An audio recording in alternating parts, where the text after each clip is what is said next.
Shalom and welcome to another in our series of podcasts from Temple Beth Am, a dynamic center for conservative Judaism in Los Angeles. There's a couple, this is actually a sort of a harder episode, I thought, to find halachic Jewish types of topics to get into. So there's one main thing, and this is what we talked about earlier in the pre-class, and then there was another idea that maybe we'll see how much there is to talk about the first topic, and perhaps we'll go into a second or other topics as well. So the first topic is something that relates to but is different from an earlier class, which is about Negiya, about romantic contact, things like holding hands, hugging, kissing, and so forth, between members of the opposite sex. And specifically the question about whether that applies to someone like Rabbi, who is not sexually attracted to women. He might want to marry a woman, he might want to have children with a woman, but he is not actually sexually attracted to women. So that's sort of the first topic that we wanted to talk a little bit about, is sort of Negiya as it relates to gay people, men and women. And I'll just share briefly. Sorry for those of you here earlier who already saw the sources, but just to sort of run through a little bit of the halachic background. The verse in Leviticus and Vayikra says, "Ish al kol she'er b'sarolo tikru v'medalat erba." So you should not come near anyone to their own flesh to uncover nakedness. I am the Lord. And focusing on this extra word in the verse, lo tikravu, rather than lo tigale erba. They said, the rabbis understand the tikravu, come near, to be things that sort of bring you close to intercourse. And Maimonides takes a very hard line on that, saying, anyone who hugs and kisses and so forth in a sexual way, and the key here is, and takes pleasure in that physical intimacy, receives lashes. And that's sort of what the Shulchan Aruch says as well. Right? If one has bodily contact with any of the arayot, anyone who's it's forbidden to have sexual contact with, or he hugged and kissed and benefited from the nearness of the flesh, he receives lashes. Okay, and there's others who disagree with the Rambam. The Ramban disagrees and says no, not a Torah level prohibition. Only the actual intercourse is a Torah level prohibition. The Shach, commenting on the Shulchan Aruch, says similarly, we're only talking about a case in which a passion rose in his heart from the closeness of the flesh. Right? He says only hugging and kissing done in a sexual manner is forbidden. I was reading the Talmud about rabbis who would hug and kiss their daughters and sisters and so on. Right? The Rambam only states that a person taking pleasure in this hugging and kissing and benefiting from this contact is lashed. And others even disagree and say there's no Torah prohibition at all. So, all of which is to say, if the prohibition really comes from the passion arising in your hearts and so forth, does it even apply to someone who's not sexually attracted to it? Even if there is some enjoyment, or some benefit, as it were, right? I was saying, women who are attracted to men find benefit in hugging women, not because they're sexually attracted to them, but because there's sort of an emotional care, an emotional kind of, let's say you even use the word intimacy, that's non-sexual in nature. So, if Roi holds Re'ut's hand, and even if he does benefit, he gets hana, he gets benefit from it, but that hana is non-sexual in nature. He feels an emotional closeness. He feels supported, he feels loved even, but not coming from a place of romantic sexual attraction. Does that fall within this prohibition that we're talking about here? Okay, I see Debbie and Steve have raised their hands. We call on them. So given that Roi is attracted to men, is it then wrong for him to hug another man or touch another man? Good question. So that's the flip side of this question. And because it didn't come up in this episode, and I sort of imagine it'll come up at some point, I was like, we'll get to that when it comes up, based on how it comes up. But it's certainly an interesting question. There is conversation in the Shulchan Aruch about like yichud, for example, the fusion of men with men, and actually with the Torah, who the Shulchan Aruch is sort of originally the Beis Yosef is a commentary on the Torah, then Rabbi Yosef Karo, who wrote the Beis Yosef, commentary on the Torah, then writes the Shulchan Aruch. So from that era, talks about how there's no issue of yichud with Jewish men. Two Jewish men together can be alone together. But he says, and he says the reason is that we assume we're not chashud al mishkav zachar. We don't suspect them that if two Jewish men are alone together, they're going to be having sex. But he says a Jewish man, shouldn't be alone with a non-Jewish man because sort of we don't know what kinds of things they do. And we're not worried with people who are part of this community, but beyond the community, we don't know the norms. We're worried about things. So better to not be alone together. And presumably that would apply to touch as well. So there is a conversation. But generally they say we don't have sort of a universal prohibition about it. Because there's no chasha, there's no sort of universal suspicion. But it's a good question, and again, it's one that I am sure that we will get. I shouldn't say sure. I haven't seen beyond this episode. I imagine we'll get into it sometime. Okay, Renee, and then Leonard and Rebecca. But isn't it true that even regardless of the sex part or not the sex part, they're not, because they're opposite sexes anyway, they shouldn't be touching? Even if I were to walk into a room with some other man who happens to be a frum man, we wouldn't be able to even shake hands hello in theory. Number one, that's my first question or comment. And the other is that he implied in this episode, because they were talking about, well, would you want to try it? But if you see that it's not shayach, then will you please at least tell me? Mm-hmm. So, he hasn't admitted 100% that, he's considering still the possibility that maybe he's not, that maybe he doesn't have only homosexual feelings. Yeah, right. So he certainly seems to be sort of in that place of exploring still.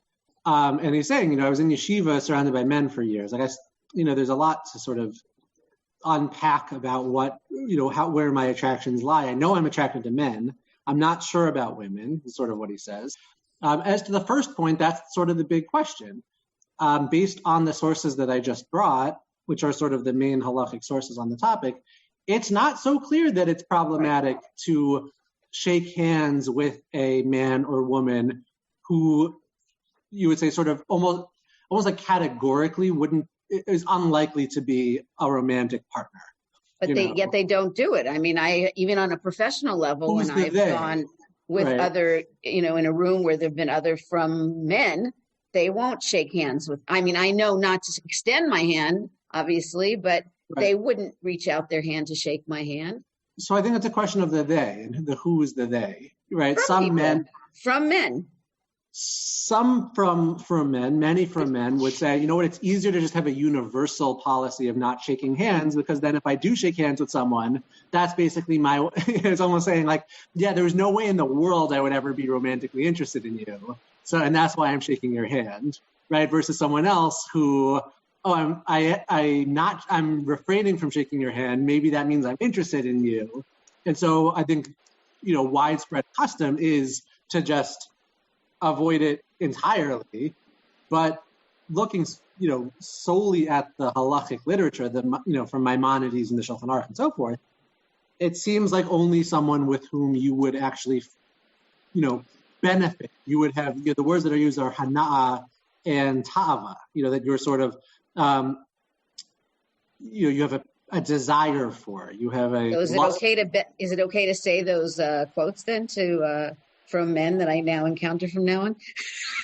No. I'm saying they might say A, they might not know, right? So A, they might not know. B, there's a sociological component that if you shake hands, then that means it's assuming you're not from. And C, I think that point that I made before about, right, where do you draw that line? Oh, if someone's 20 years older than me, I won't shake their hands. But if they're 30 years older than me, I will. How do you how do you draw a line? Sometimes it's easier to just have a blanket. I don't shake hands with women, and that way I don't have to worry about it. Right. So yeah. Can I jump in here for that? I think it's also just a matter of like your own personal boundaries, right? So if you became from later in life, or just, after you were 5, right? You didn't grow up from.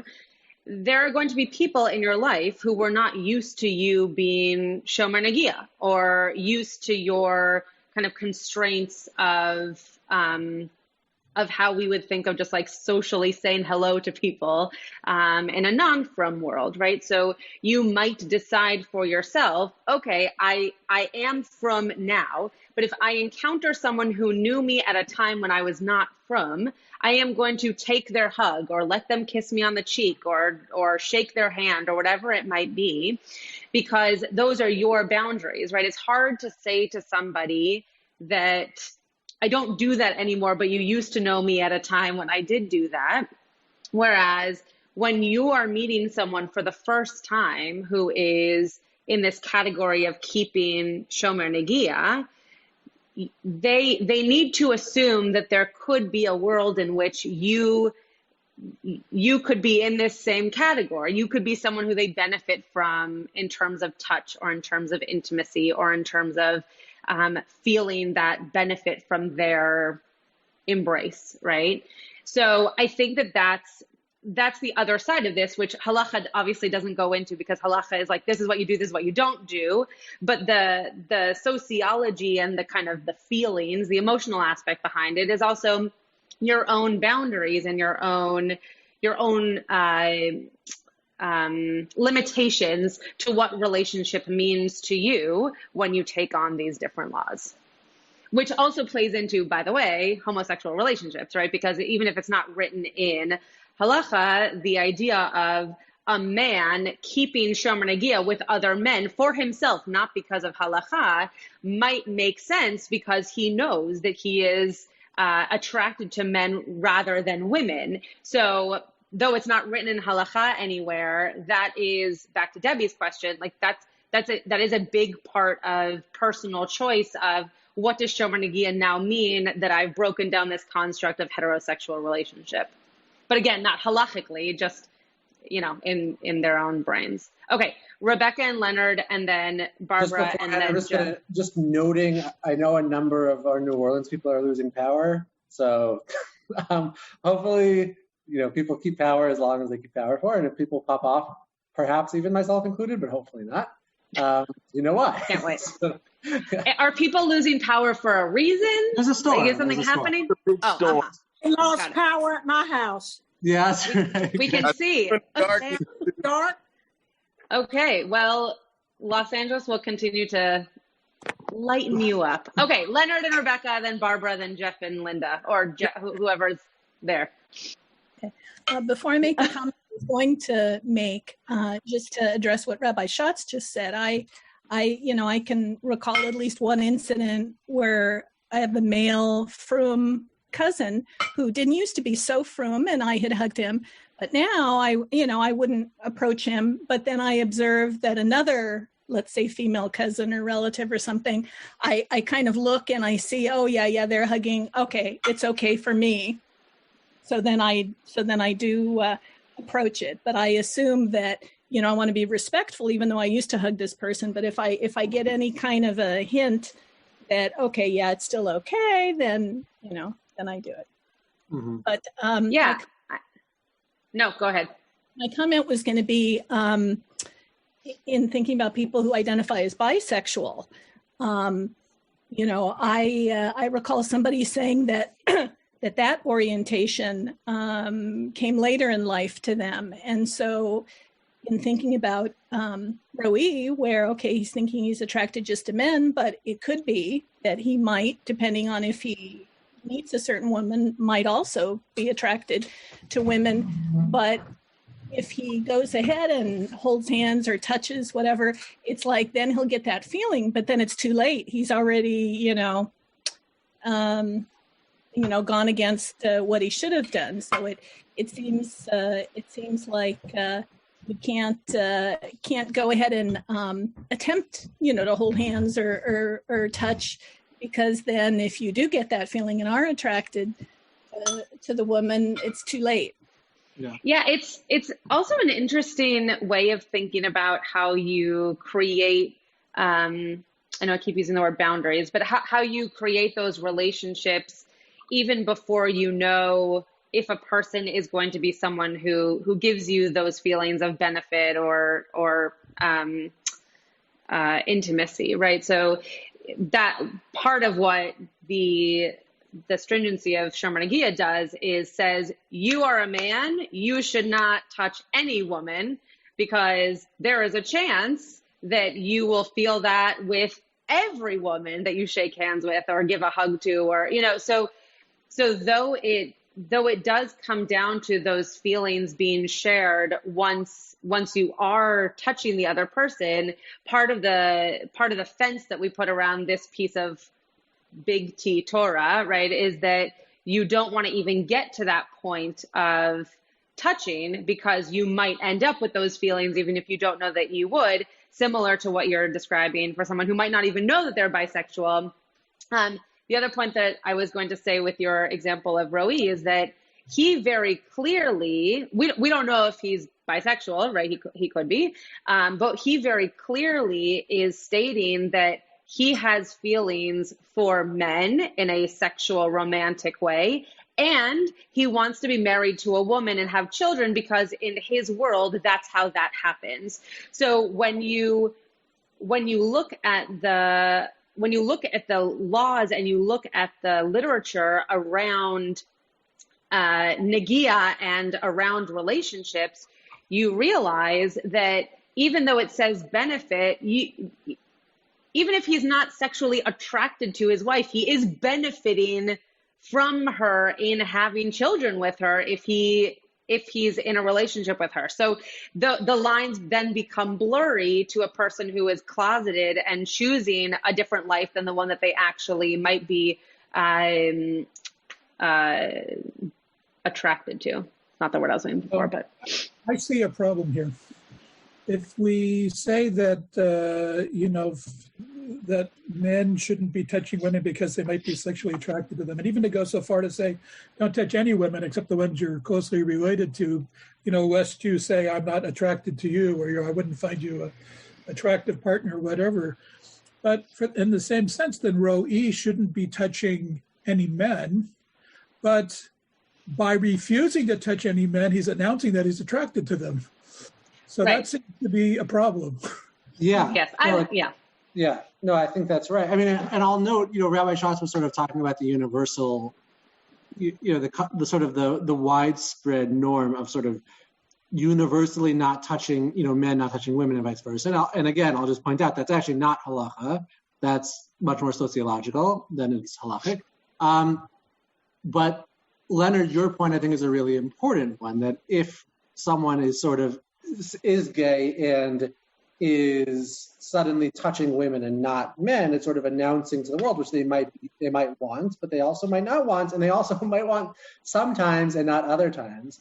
I remember one of my chavrutas when I was at Pardes, who is gay, talked about how he loved davening in mechitza minyan, even he preferred davening in a non-egalitarian space, because he said it's like, as like an openly gay man, he said it's like one of the few places where he's just a man without caveats. And he said there's so many other places where it's sort of like, oh, you're a gay man, you're a man who's attracted to this. He's like, here there's sort of no, it's just you're a man, period. And he appreciated that, even as someone who is openly gay and so forth. So like there are those pieces that sort of connecting with what Leonard was touching on. Yes, certainly very much there. Okay, Barbara, then Jeff, you put your hand down. Was that intentional? Okay. And then Norm, and then Karen, and then Terrell. Whew. Clearly people like this topic. Yeah, go ahead, Barbara. I have two comments. Number one, Frumi men, when they come to see me, I do not shake their hands, but I do touch them, and there's no problem. I can't examine them without touching them, and they know it. Right. And they don't seem to mind coming to see a female physician. Yeah, it's okay to see a female physician, even if you are Shomer Negiya. Yeah. Right. Though many don't. Many try to find male physicians, but. Correct. But if you have to, or if you are, then it's not a problem. Okay. The other comment is, I don't know how many women in this group have ever met a guy who wouldn't look at you, much less touch your hand. And that's really disconcerting and obnoxious. I had dinner once in Spot. I knew the wife of the guy that wouldn't look at me. As he was cooking and we were talking, he wouldn't look at me. As we were at the table, he wouldn't look at me. The other guy there was the brother of the wife. And I knew the wife and the brother from the time they were teenagers, young teenagers. And we would hug when we would see each other. So the one that wouldn't look at me because I was a woman, and I want you to know I was about 60 years older than him, something maybe only 55. So I don't think he or I would have had any kind of sexual feelings for each other.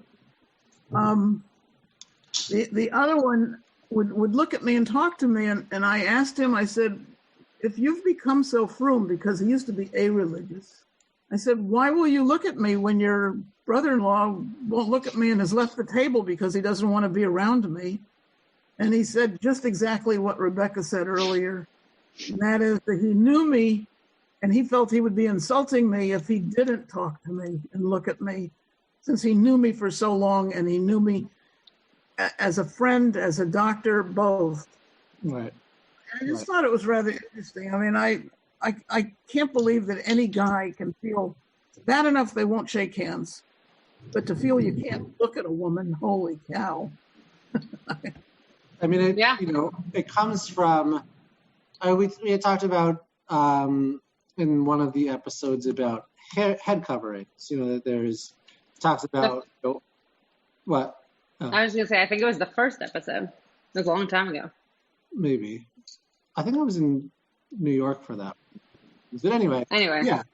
So it was back in November. But maybe it was the first, one of the first. But, talked about erva and sort of for one of the reasons for, one of the rationales for women covering their heads has to do with, a woman's hair being considered erva. And then it talks about, what about arms and forearms versus upper arms and so forth, right? And it says sort of, even if you're looking at a woman's, the end of her finger for the purpose of deriving benefit from it, that's, a woman other than your wife, that's a problem. So I think, right, it's the same kind of thing that if a man, right, there's how women, how there's not pictures of women in Haredi publications and so forth. It's sort of like, once you start sexualizing many things, you start sexualizing everything. And suddenly it's like, you can't have any picture of any woman, including Hillary Clinton in the Situation Room when they were killing Osama bin Laden, because it could be sexualized, right? So yeah, it's sort of one of these slippery slope, never ending extension kinds of things. That, that's something that's a problem. Okay. Norm. In regard to over-sexualization of things, unreasonably, there's a newspaper in Israel, a fairly widely circulated one, that does not print pictures of women. And there is an illustrated Megillas Esther that I have seen pictures of where the only female you see in all the pictures is Haman's daughter, who is made to look rather hideous. In this episode, I was really bothered by the prevalence of people leaving places where they were responsible, where people were depending on them, under false pretenses. Amir says, I can't go because I'm being called up for reserve duty, but he's not. She walks out of her job at the bar, just walks out with no notice when they're swamped, leaving her boyfriend and the other employees really extra shorthanded and stuff. The accountant ups and leaves again, saying something false. This was a pattern that I was really bothered by. And I don't know what halacha there is on it, but it seems like there ought to be some. I understand we don't have slavery, and so somebody decides to walk off the job, they can walk off. But lying about it and doing it in this way seems very distasteful to me. Yeah, it's interesting. I didn't notice the name of the episode, but often, we touched before on how often like a lot of episodes will have, even the title of the episode will sort of touch on a common thread that unites them. And that's certainly, I would say, the common thread in this episode is, right, people trying to sort of find their place, but alongside that, people sort of, leaving, a lot of false pretenses, a lot of people sort of feeling like where they are isn't the right fit, but then, running, right, Hodaya does that, Hodaya runs away from the, the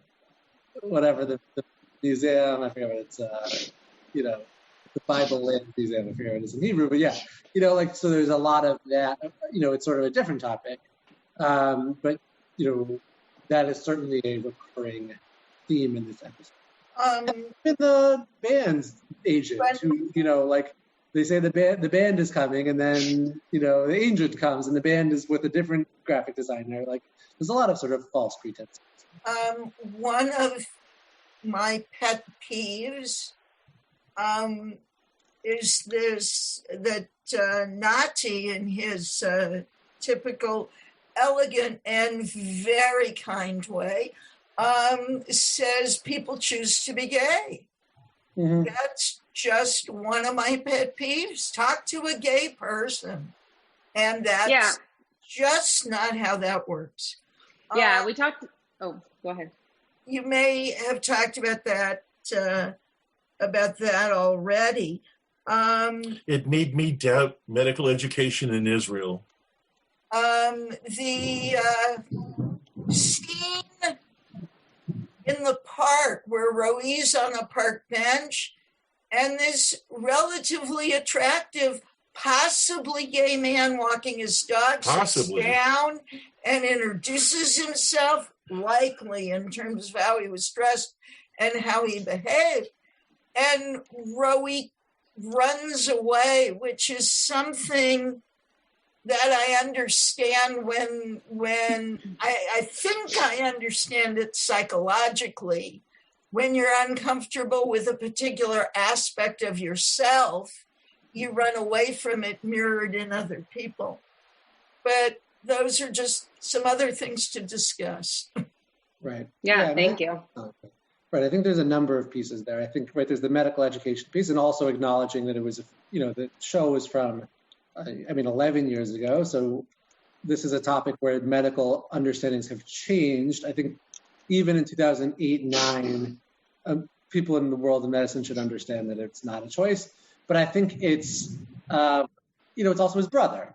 And, I think there could be an element of my brother is doing this to annoy me, I think there's a piece, not, to annoy me, to make my life harder in some way, right? And that's even what Roby said to him before. It was like, oh, sorry that this is going to impact your social status when people know you have a gay brother, right? Like everything is about Nati.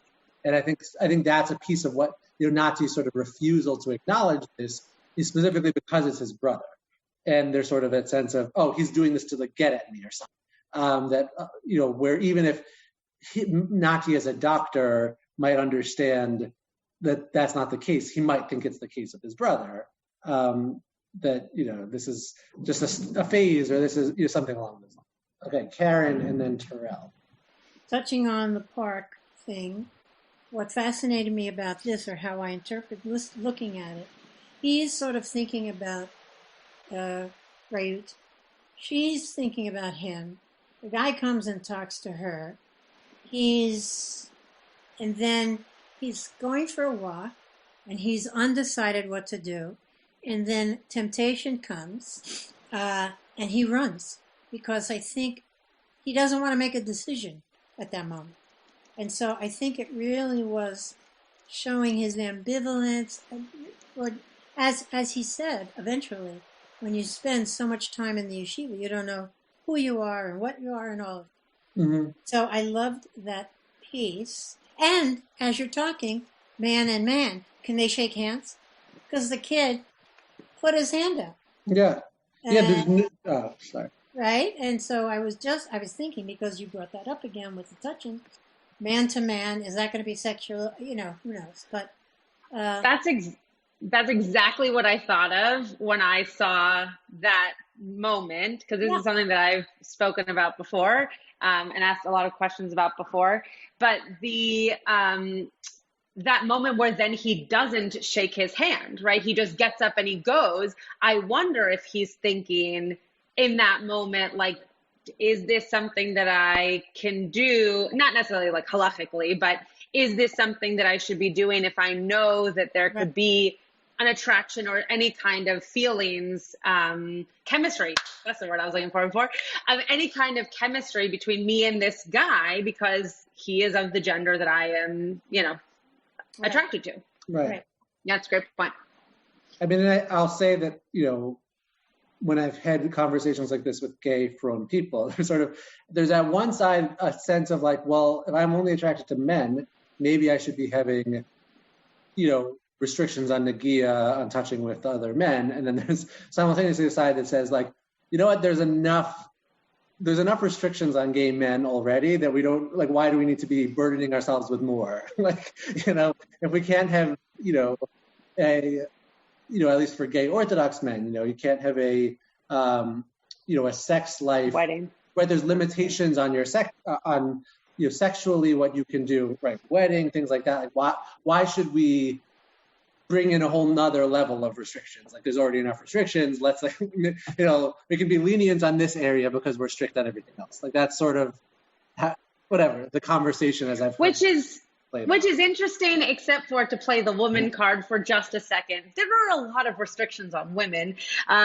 So, the idea of saying that this is going to be something that is yet another restriction on women just because they were born into a certain gender is an interesting, I don't disagree with you, but it is an interesting kind of mirror to that statement, because a woman could go back to someone who comments that way and say, yeah, there's a lot against you and there's a lot against me, and yet I'm being told that I have to follow these laws without any question. My point is sort of why add on more laws and more stringencies that aren't part of the... I understand. Yeah. Mm-hmm. Yeah. No, I'm just saying, like, why not then get rid of like a law that is a stringency for me just because I'm a woman? That's what I'm saying. Because those are laws. That's what I'm saying. Meaning, we're not talking at this point about getting rid of laws that are already on the books. Right, you're talking about adding more laws that aren't on the books in a sense of like, why add more? It's already hard enough, kind of. Yeah, no, I get it. Yeah. Okay, Terrell. Rabbi Josh, so kind of like with your thing about like touching women, I think you kind of made a comment about like age limits, such because living in the South, you might come across like a 85-year-old woman who's like in a walker, who says, you're a rabbi, oh, hi, and she wants to give you a hug. Are you going to rebuff her or go in for it? So right, it's like, that's why there's not like a hard and fast rule per se about it. Like, I remember when I was in yeshiva, that like the former president of the yeshiva, who was on his way out, I remember at the gala, like right before, the annual dinner or whatever, the gala, he was like, I don't care what the Rosh Yeshiva says. Like, if an older woman comes up to you and introduces herself, like, shake her hands. Like, like that's right.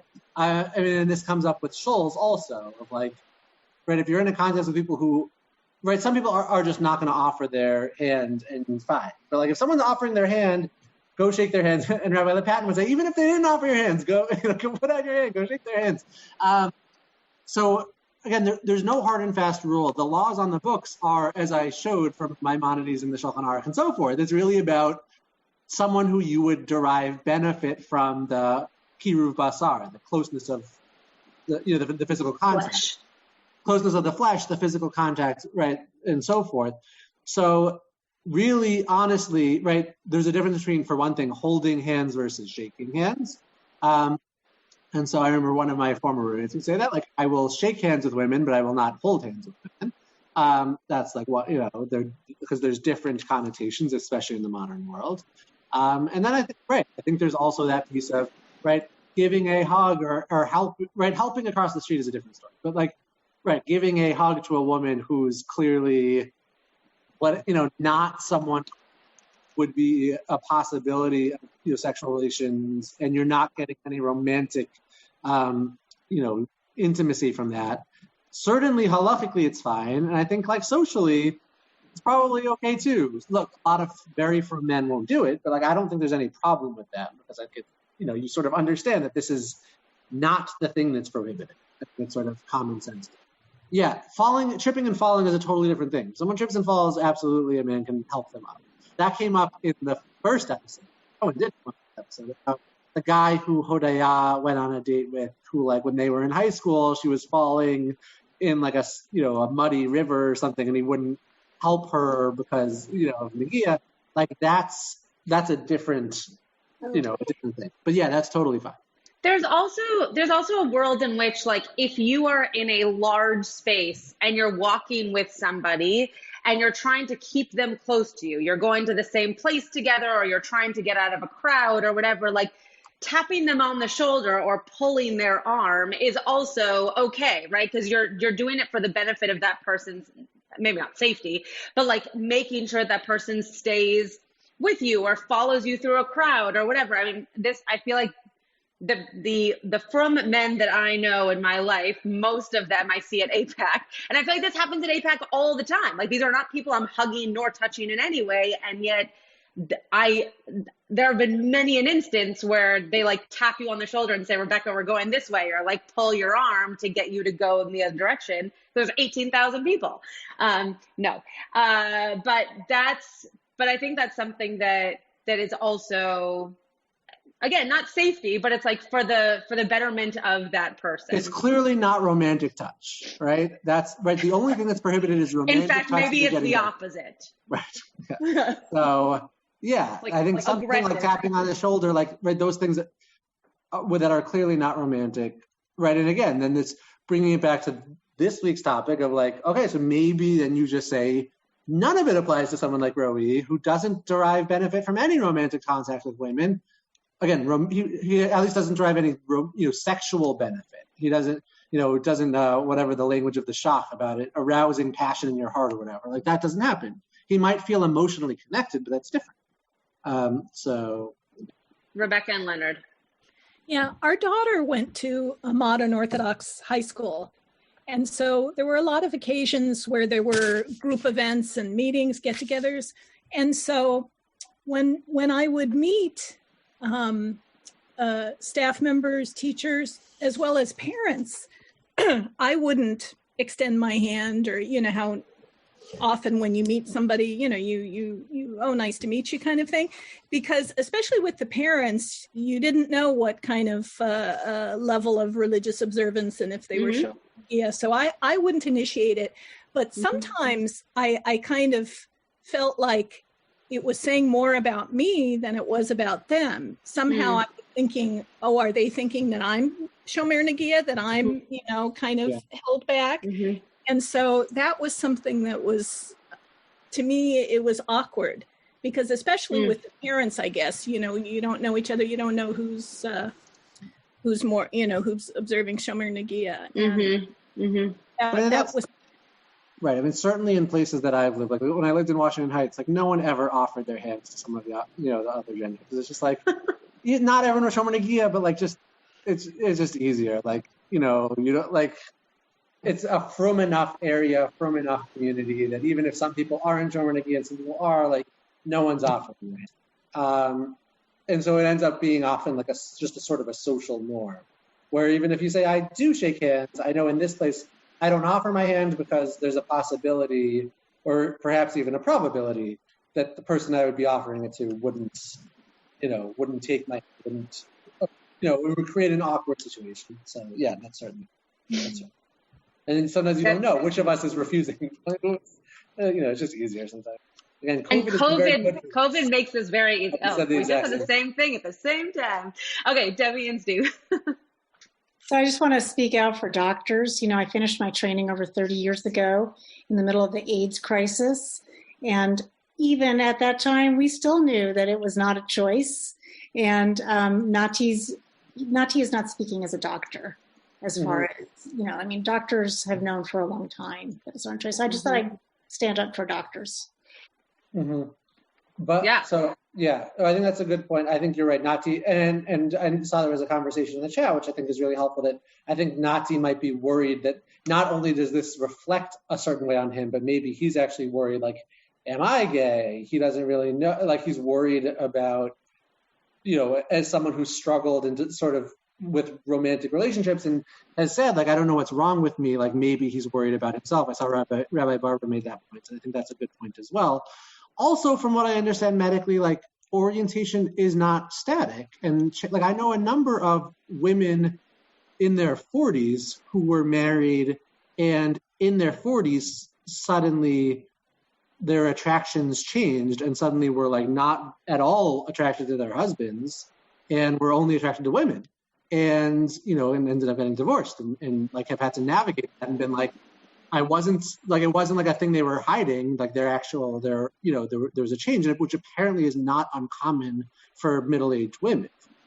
That especially with women, often that like those things change over time. So, it's not necessarily as static as we sometimes, pretend or believe. Right, Pernick, because it's 6:58 and we usually end at 7. Do you want to just bring up the other topic that we were just going to mention, or do you not want to do that? I can bring it up. When we were thinking of topics, and I don't know if this is something that will come back up, but we were talking a little bit about the idea of like the Auschwitz trip that Amir was sort of being sent on, and just sort of it's not a halakhic topic, but just sort of the idea that is an established part of the Israeli high school curriculum, right? That Israeli high school kids, religious, secular, doesn't matter, go to Poland, go to Auschwitz, right? Like that's sort of just it's a part of the curriculum. And, I think that's just interesting. I'm not saying positively or negatively. Like I think there are positives, I think there are negatives, but right, that is sort of an established part of their understanding of what it means to sort of infuse Jewish identity in their students is like to go to Auschwitz. So that was a thing that we were going to talk about. And I don't have any particularly brilliant insights about it.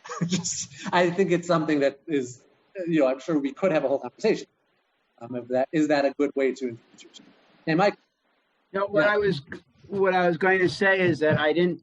First of all, I think it's a positive, but I know we don't want to dwell on it. It's 7:00 out in California, but I don't think that Amir was refusing to go because he didn't believe in the purpose of the trip. He was just being, I'm mad at the school for not promoting me. I'm not going.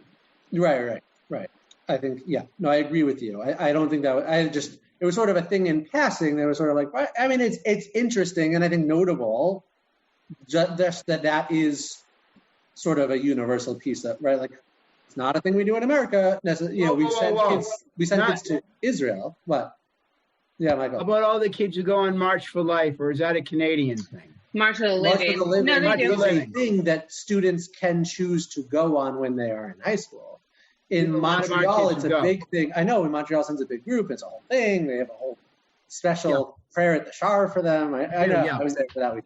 But it's not like a universal thing. Like going to Israel in the 8th grade is a common but not universal thing for Jewish day schools. Like going to Poland to Auschwitz as part of the school curriculum, less so, right? Okay, 2 last comments, and then I'm freezing, so we're going to end. Okay, Denise and then Norm. Okay, so I have a friend who's a high school teacher in Israel in Modi'in, and she took the kids on the March of the Living a couple of years ago.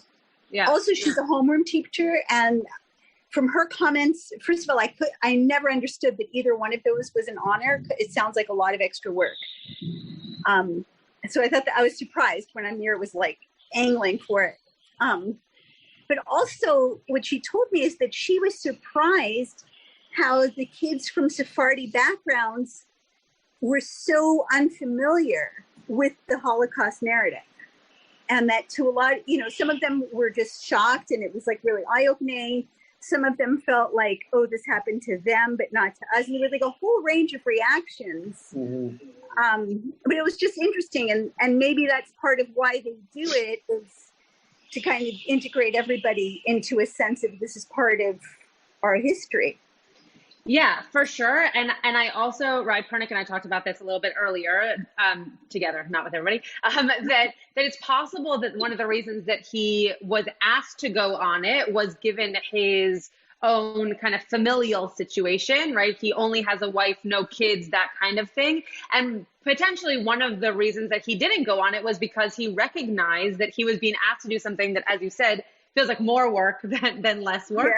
Yeah. And though it might be a wonderful experience, he realized he might be walking away at a time when we can kind of tell he and Yifat are not necessarily gelling at the moment. So maybe that was going to be a time that wasn't going to be great for their marriage. And yet the school recognized that this would be a good thing for him. He has a great relationship with the students, and he would be able to go given his situation. So I think you're right. And I just wanted to add that perspective that Rabbi Pernick and I spoke about a little bit.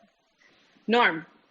I thought it was really weird that they were asking a male teacher to accompany all these female teenagers, especially for that school. And also, it was clear he had been one of the people there on the trip in one or two of the previous years. So how wonderful an experience it is, it wouldn't be brand new to him. The other thing is, when we were in Krakow 6 or 8 years ago, and had been told that Shabbos morning services would be at the Ramah Shul, we went to the Ramah Shul. There was no sign of anything remotely like that. And when we came outside, there was a group of Israeli students, 8th or 9th grade could certainly be what they were, sitting on the ground while somebody was lecturing. They were clearly all secular, but I was able to, in a moment when the leader stopped speaking, to speak in Hebrew and ask him if he knew where the services were. And he didn't, but luckily one of the students had overheard that they'd been moved back to some other shul. There's like 6 or 8 huge shuls all in one little neighborhood in Krakow, in Kazimierz. And so we were able to go to the other shul, and it was an interesting interaction that I had with these Israelis there in this square where there's the Ramah Shul on one side, and on the other side is an array of half a dozen or more Jewish-style restaurants that none of us on this Zoom would recognize as being Jewish-style, including the one that was kosher. Right. Wow. Yeah, I mean, I'll just note, I was saying before about how, like, the Poland thing, and, like, in America, we don't necessarily do that. Like, I should note, most of the places where I've lived haven't had a Jewish high school. They've had, like, Jewish, like, middle school. So I'm like, yeah, the 8th grade goes to Israel. I don't actually know how common. I don't think it's universal in the record. But I know Rebecca/Leonard were saying about, high schoolers. There is the March of the Living. I think a lot of high schools do go on that. So there is a network for people to go to Poland and then usually go from there to Israel for Americans to do, right? And that's also part of the whole, Poland-Israel story. It's a whole topic. But yeah, there's a lot, in those areas where there's not a lot of Jews living, there are a lot of Jews. Yeah, Robert, is that last time? Go ahead. Mm-hmm. Could Amir felt rejected by the Ashkenazi school itself or his superior, and felt like they don't really care about me, and it's not helping my possible future promotion. So I'm going to tell them I'm going into the reserves. Yeah, it could be. It could be like, it's not my history anyway. Like, this is a thing I did last year in order to help get a promotion. You didn't give me the promotion. Right. Like, I don't feel connected to it anyway. Yeah, that certainly could be the case. Yeah, there's could be, but we don't know for sure, right? And then they go to, right, as Rebecca/Leonard says, then they go to Israel after Poland. They're so uplifted, right? It's actually interesting. So there's a bill that's being proposed in the Louisiana legislature about Holocaust education that was written by Christians United for Israel. And the state director of Christians United for Israel is like a he comes to a lot of our classes, but not this class, my classes. And so, he sent it to me, and I was worried that it was going to be something that was very like Holocaust into Israel, right? And it actually wasn't. And I think it's actually like a bill that the Federation and ADL are going to like approve of and sign off on. But often that's sort of the narrative of like, oh, the Holocaust, but Israel. And it actually, what's the word I'm looking for? It like neatens a history that's actually not that neat, right? Like it's if you go to the Holocaust Museum in Israel, Yad Vashem, like you see actually the way that they tell the story has changed over the decades. And there was it goes from like, oh, the poor victim survivors who then came to Israel and helped build up the land, and it sort of has changed as, the Holocaust is sort of recognized as its own phenomenon and doesn't have to necessarily be looked at through the lens of Israel. And I think that's like one of the challenges sometimes we see about March of the Living is if it's sort of like, oh, Eastern Europe, Holocaust, but now Israel, like it's a narrative, but there's also, there's more nuance to sort of those storylines. I think also the Mizrahim have their own, not the scale of the Holocaust, but they were almost wiped out if Israel hadn't really rescued most of them. So they, if you're 16 years old or 12, you might not know that, but there is Mizrahi history of a near Holocaust. Yeah, right. So you're right. So there's also that piece of, back to the Ashkenaz normativity thing that we talked about before. Is that right? Is he feeling in touch with his Mizrahi roots and is like, why am I going to Auschwitz? Like, that's not my history. That could be, that certainly could be a piece of. Okay. I see. You know what? I think we'll end here. I see Michael has his hand up. No, it's okay. Okay, no, end. Fine. So yeah. Rabbi Schatz wants to call it a night. I know she's caught up. Some of you have asked me, this is not a virtual background. I'm actually outside right now, so I'm just very cold. I'm like 50 feet from the ocean and I'm just very cold. So, but it's lovely being here with all of you. You're warming my soul, but we can close now. And I appreciate that. I know our New Orleans backgrounds have been entertaining for some of you from afar. Get to see all the lightning and so. Yeah, I have less lightning. I mean, you can, depending on how I'm sitting, you can see the lightning in the back. I chatted Rabbi Pernick at one point, and I was like, did your TV just go on? And it was lightning. So there we go. Okay. It was lovely to see you all. The Friedmans have a question. Asher Kochem. Yes, thank you again. I do have a question, though. I seem to remember hearing a story, which I think is from the Talmud, of a rabbi who says, what's the blessing you're supposed to say on seeing a beautiful woman? And he was chastised to say, you're not supposed to look. And he said, well, she turned the corner where I was looking and I had no chance. I saw her and I should praise God for creating such a beauty, something like that. And does that ring a bell? Dad, I'll let you take this one. I take that. Thank you for the setup. So Leonard, back in like 1976, I was visiting my grandmother in Fort Lauderdale, and I got a call from Sports Illustrated magazine because I had written them a letter, and they wanted to verify that this was correct. And maybe actually, I think it was 77, 78, doesn't matter. So I cleaned up the language a little from the Talmud, which speaks of a pagan, but it talks about some rabbis who were sitting amidst the ruins of the temple. And they saw a beautiful pagan woman walk by, and they exclaimed, "Ma rabu ma'asecha Hashem, kulam b'chochma asita."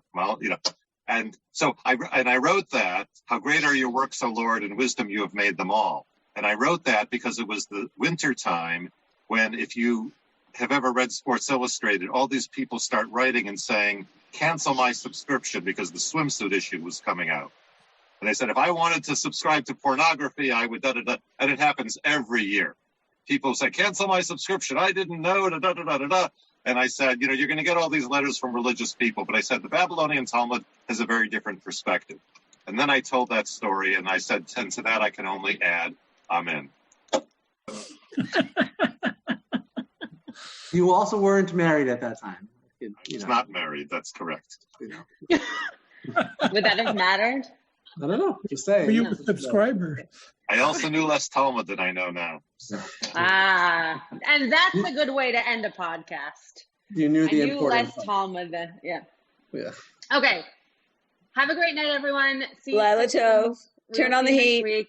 Yes, I will go inside. You have been listening to another in our series of podcasts from Temple Beth Am, a dynamic center for conservative Judaism in Los Angeles. If you enjoy these podcasts, we invite you to write a review on the Apple Podcast site or wherever you get your podcasts. For more information about Temple Beth Am Los Angeles, go to tbala.org.